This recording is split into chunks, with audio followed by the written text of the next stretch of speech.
আজকের এই গুরুত্বপূর্ণ সেমিনার একটি ব্যতিক্রম এবং জাতির জন্য একটি অপরিহার্য অনিবার্য প্রয়োজন ছিল। যে সেমিনারের প্রতিপাদ্য বিষয় হচ্ছে প্রাথমিক বিদ্যালয়ে ধর্মীয় শিক্ষক নিয়োগ এবং ধর্মীয় মূল্যবোধ পরিপন্থী যাবতীয় সিদ্ধান্ত বাতিল করতে হবে। এটার প্রয়োজন এবং প্রাসঙ্গিকতা এটাকেই আজকের সেমিনারের মূল প্রতিপাদ্য হিসেবে নির্ধারণ করা হয়েছে। সালাতুল আসর সামনে, সময়ের হিসাব করলে আমাদের আলোচনাটা খুব শর্ট করতে হবে, শেষ করেই আমাদের আসর পড়তে হবে। এই জন্য আমি খুবই সংক্ষেপে আমার দু চারটি কথা আপনাদের খেদমতে পেশ করার জন্য ইনশাআল্লাহ চেষ্টা করব। বিজ্ঞ প্রবন্ধকারকে আমি শুকরিয়া জানাচ্ছি যে তিনি খুব চিন্তা ভাবনা করে একটা ইনফরমেটিভ, একটা তথ্যবহুল প্রবন্ধ আজকের এই সেমিনারে উপস্থাপন করেছেন। আমরা এখান থেকে উপকৃত হয়েছি। আমার আগে যারা বিজ্ঞ আলোচকবৃন্দ অনেক কথা বলেছেন, অনেক একটু সময় নিয়ে ব্যাখ্যা করতে পেরেছেন, অনেক তথ্য দিয়েছেন, অনেক দাবি উপস্থাপিত হয়েছে। আমার পরেও আরো শ্রদ্ধেয় আলোচকবৃন্দ আলোচনা করবেন। শুরুতে আমি আমাদের সম্মানিত আমির জামাত ডক্টর শফিকুর রহমানের সালাম এবং শুভেচ্ছা জানাচ্ছি। তিনি আমেরিকাতে সফরে আছেন। উনি আমাকে ফোনে বলেছেন যে এই সেমিনারে আপনি যাবেন এবং সকলকে আমার সালাম জানাবেন। তো আমি আপনাদের সকলকে ওনার সালাম এবং এই সেমিনার সফল করার ব্যাপারে ওনার দোয়া এবং সংহতি প্রকাশ করেছেন। প্রথম কথা হচ্ছে যে একটা সভ্যতা, একটা রাষ্ট্র, একটা জাতি, একটা সংস্কৃতি বিনির্মাণের জন্য, নীতি নির্ধারণের জন্য প্রথম সিদ্ধান্ত নিতে গেলে প্রশ্ন করতে হয়, জানতে হয় যে আমি কে, আমার পরিচয় কি,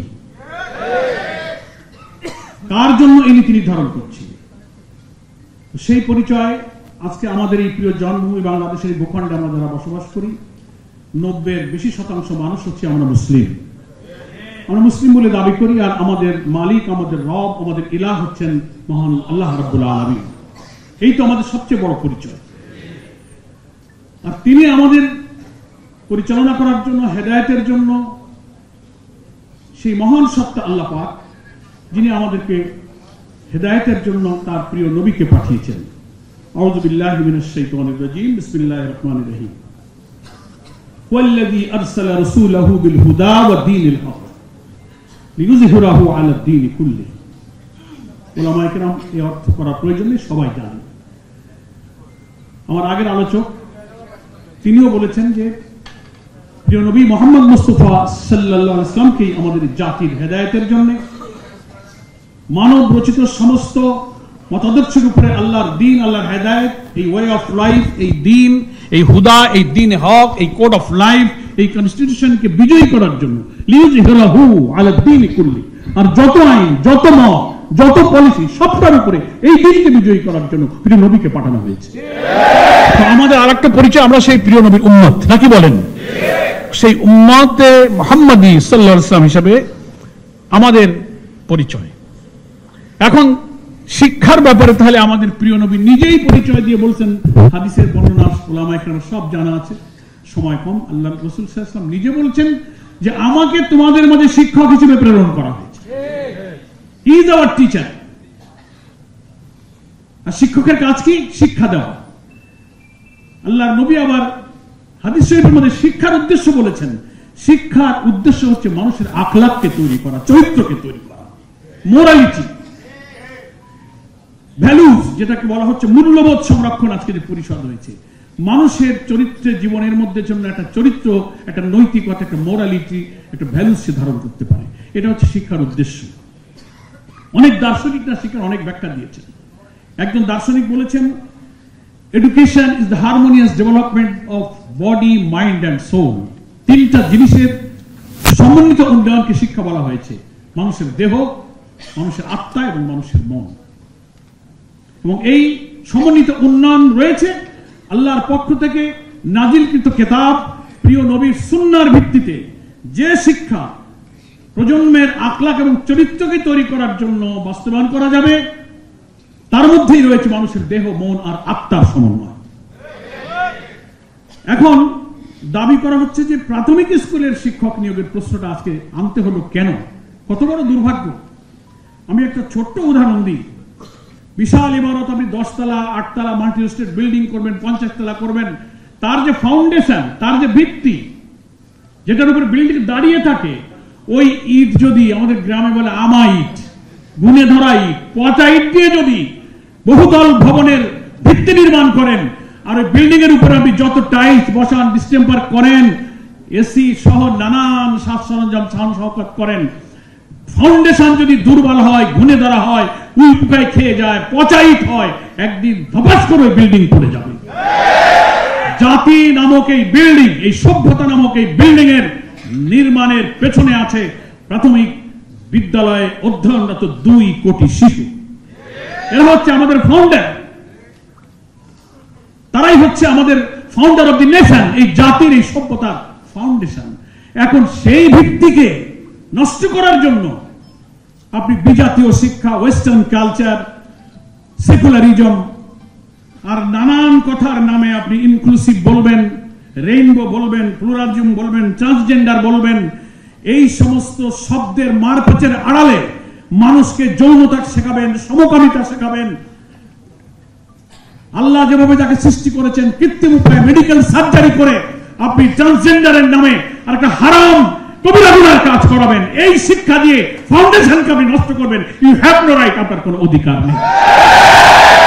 সুধীবৃন্দ, আমি তাই পরিষ্কার সংক্ষেপে বলতে চাই, একটি সমাজ, সভ্যতা, রাষ্ট্র বিনির্মাণের প্রয়োজনে আমাদের জাতির ভবিষ্যৎ যারা আগামী দিনে রাষ্ট্রপতি, প্রধান বিচারপতি, সেনাপ্রধান, প্রধানমন্ত্রী, পার্লামেন্ট মেম্বার, সচিবালয়, DC, SP, UNO, every key point of our state, রাষ্ট্রের প্রতিটি গুরুত্বপূর্ণ যন্ত্রে যারা দায়িত্ব পালন করবে, তারা হচ্ছে আজকের শিশু। কি অবাক হয়ে শুনলেন, 1,18,000 বিদ্যালয়ে এখন 2 কোটি শিশু লেখাপড়া করছে। এরাই তো আগামী দিনে রাষ্ট্র চালাবে। এর মাথায় যদি যৌনতা ঢুকিয়ে দেন, সমকামিতা ঢুকিয়ে দেন, অশ্লীলতা ঢুকিয়ে দেন, আমার জাতীয় সভ্যতা, সংস্কৃতি, জাতিসত্তা, মূল্যবোধ বিরোধী চেতনা এখনই যদি ঢুকিয়ে দেন, তো এই সভ্যতা একদিন ধপাস করে পড়ে চুরমার হয়ে যাবে। এই সভ্যতা পশ্চিমা দুনিয়া চাচ্ছে মুসলিম ঐতিহ্যবাহী যুগ যুগ ধরে সে আল্লাহর প্রিয় নবী খোলাফায়ে রাশিদিনের এবং আমাদের মুসলিম শাসকদের গড়ে তোলা তিলে তিলে অনেক শাহাদাত, রক্তের বিনিময়ে ঐচিত্র্যের এবং সভ্যতার বিশাল ইমারত যেন ধসে পড়ে যায়, দাঁড়িয়ে থাকতে না পারে। এটা হচ্ছে সেই পশ্চিমাদের একটি ষড়যন্ত্র। আমার সংক্ষেপ কথা হলো, আজকের এই জাতীয় মূল্যবোধ সংরক্ষণ পরিষদের যে প্রতিপাদ্য বিষয় নিয়ে সেমিনার, এটা অত্যন্ত সময়োপযোগী, যথার্থ এবং যৌক্তিক। অবিলম্বে আজকে প্রধানমন্ত্রী সরকারের সাবেক সচিব যদি একটু আশ্বস্ত করেছেন যে প্রজ্ঞাপনটা জারি করা হয়েছিল সেটা উজ্জ্বল করার জন্য আইন মন্ত্রণালয়ের বিবেচনাধীন আছে। আমরা আল্লাহ শুকরিয়া আদায় করি। অবিলম্বে এটা তো বাতিল করতে হবে এবং অবিলম্বে ধর্মীয় শিক্ষা, নৈতিকতা, যে শিক্ষার জন্য পৃথিবীতে আল্লাহ নবী এসেছিলেন, আখলাক গঠন করা হবে শিক্ষার উদ্দেশ্য। সেই শিক্ষার জন্য আমার আদব, কায়দা, সততা, নৈতিকতা, আমার মধ্যে চরিত্র, তিনি ডাক্তার হবেন, ইঞ্জিনিয়ার হবেন, রাষ্ট্রপতি হবেন, সেনাপ্রধান হবে, কিন্তু তিনি দুর্নীতি করবেন না, মিথ্যা বলবেন না, হারাম খাবেন না, জেনা করবেন না, ব্যভিচার করবেন না। সব রাষ্ট্রপতি, সব প্রধানমন্ত্রী, সব সেনাপ্রধান, সব বিচারপতি হয়ে গোটা রাষ্ট্রকে তারা চালাবে। আজকের শিশুদের এই শিক্ষার সময় যদি এই ফাউন্ডেশন নির্মাণে এই বাংলাদেশ আমার সামনে বসা আছে, গোটা বাংলাদেশ এখানে বসা, আমরা যদি আপসহীন, অকুত হয় রাজনীতি, দলীয় স্বার্থের ঊর্ধ্বে একটি সিরিয়াস পদক্ষেপ না নিতে পারি, আমরা জাতির কাছে, আমার সন্তানের কাছে, প্রজন্মের কাছে আমরা দায়ী থেকে যাব।